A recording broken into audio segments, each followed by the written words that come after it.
Hello everyone, this is Juan Bloisi with Washington Interpreters. Something happened to me last week on August 14th. The SOSi company removed a 4-hour appointment from my schedule to give it to another interpreter. That was a gut punch. I will show you the images, the proof, and what I did about it so that you can do the same if you find yourself in this situation. Also, there will be some changes in the way I make these videos, the direction of this channel, and how I share information with you. So please watch this video until the very end. Please feel free to pause this video at any time to see the information that you see on the screen. Now let's get started. Now, before I get to what happened to me, I want to show you this image, which I received from an interpreter.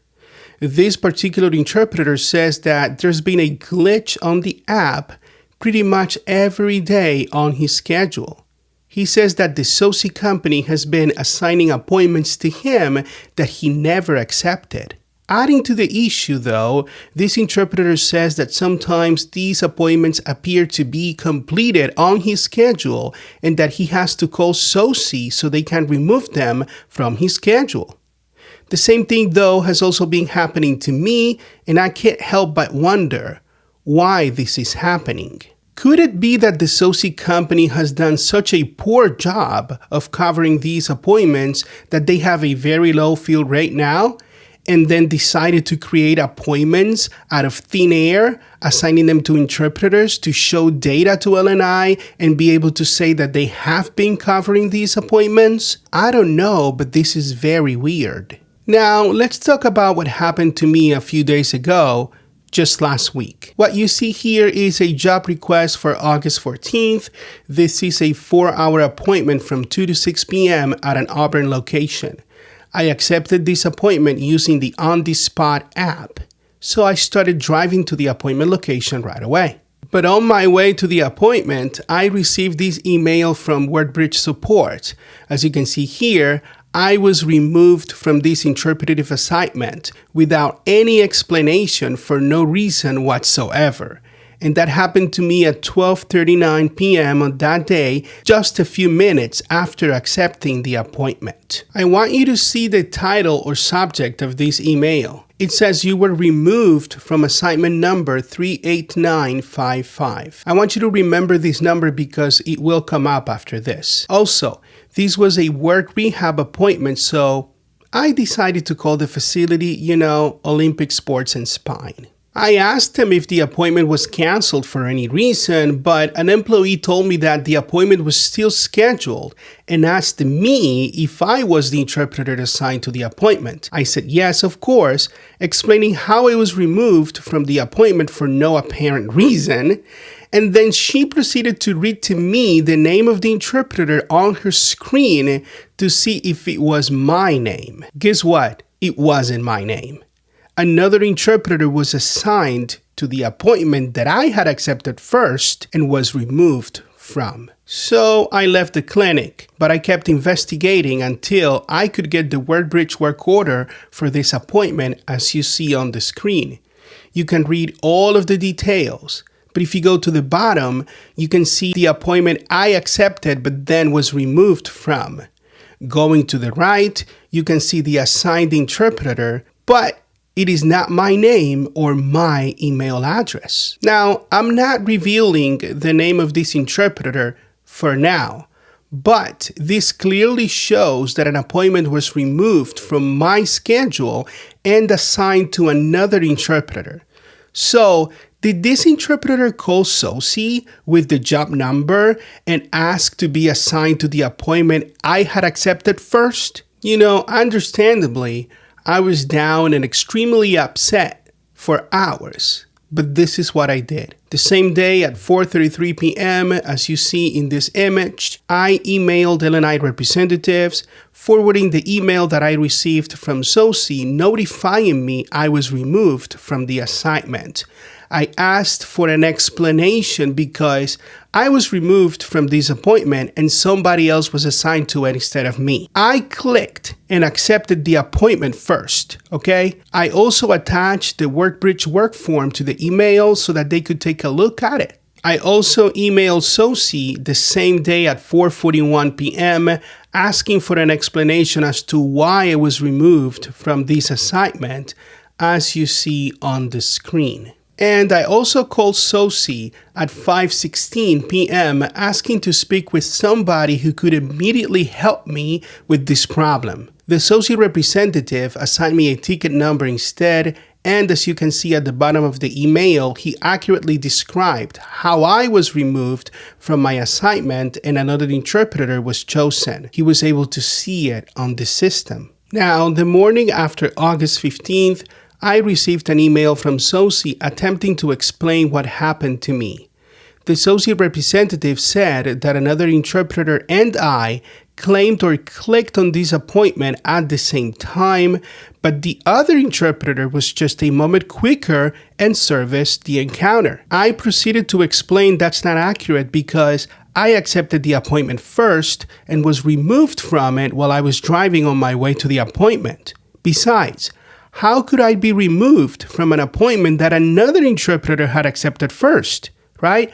That doesn't make any sense.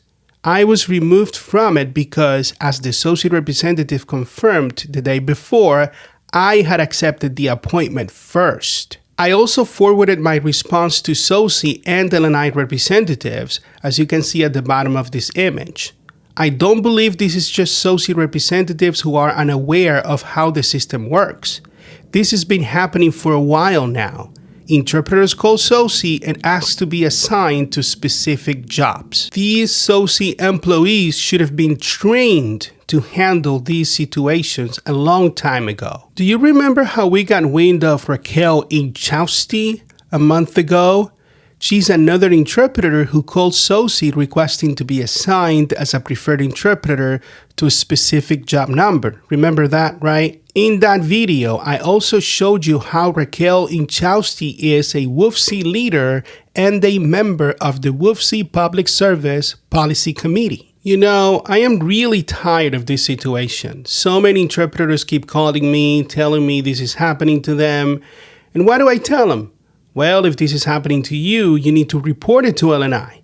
But most interpreters don't want to do it because they don't like the drama, they say, or they don't want any problems. But they keep complaining about it, right? Well, not me. That's why I contacted L&I about SOSi removing me from a 4-hour appointment a few days ago and giving it to another interpreter. They have to investigate this because, as you see here from this Washington Administrative Code 388-03-170, DSHS can revoke an interpreter's certification for violating any provision of the DSHS Code of Conduct, meaning the Code of Ethics. You can read it here for yourself. And this is done through the DSHS revocation request process, as you can see here, with an explanation of how DSHS can revoke credentials issued to interpreters for violating the Code of Ethics. This is something you can do yourself as an interpreter, completing the revocation request form. Still, when it comes to an appointment from L&I, it is better to submit a complaint to L&I themselves so they can investigate the incident and submit a revocation request themselves, if necessary. Because calling SOSi asking to be assigned to specific jobs as preferred interpreters is not only a violation of Chapter 14 L&I policies, but it is also a violation of the DSHS Code of Ethics because you're arranging appointments in order to create business for yourself. You can read it yourself from the DSHS Code of Ethics on this image. And this is why I submitted a complaint with L&I against L&I Chapter,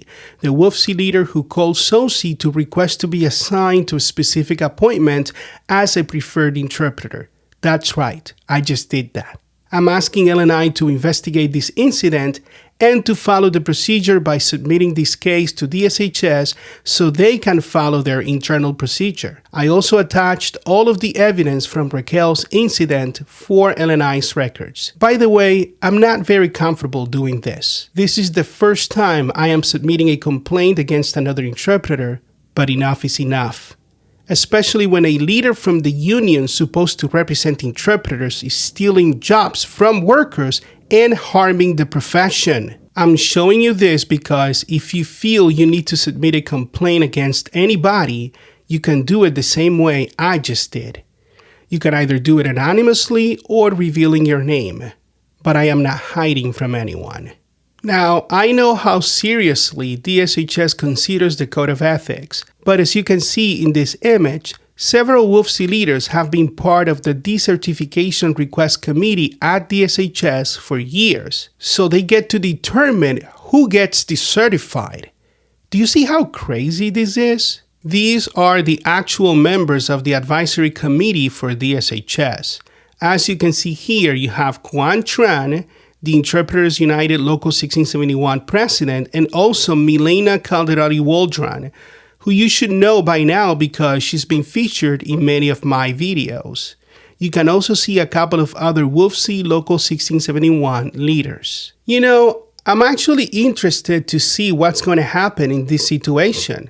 Will L&I follow the procedure of investigating this incident with plenty of evidence, by the way, to submit a revocation request to DSHS against Raquel Inchausti? And if DSHS receives the revocation request from L&I, will these WFSE leaders then sitting at the DSHS advisory committee protect another one of their leaders?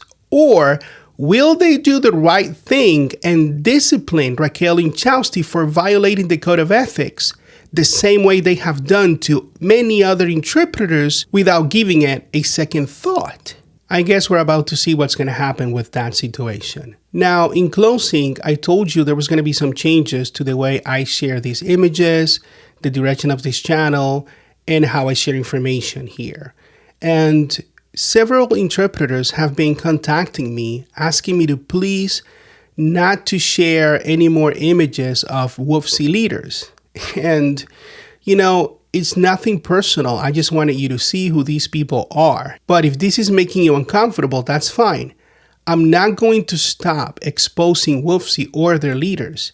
I'll just show their information if they get caught doing something with their names and the evidence supporting that. Now, whenever I have to make a video about WFSE leaders going to the Washington State Legislature to testify there, and I have to address what they're talking about, well, you're going to have to see their faces there because that's a public setting and their faces are plastered all over anyway. Because at the end of the day, they are the union now representing L&I interpreters, but I am here to inform you. And in the meantime, while I'm still doing this with Washington interpreters, I'm going to let you know of everything that comes my way or I find out about the union.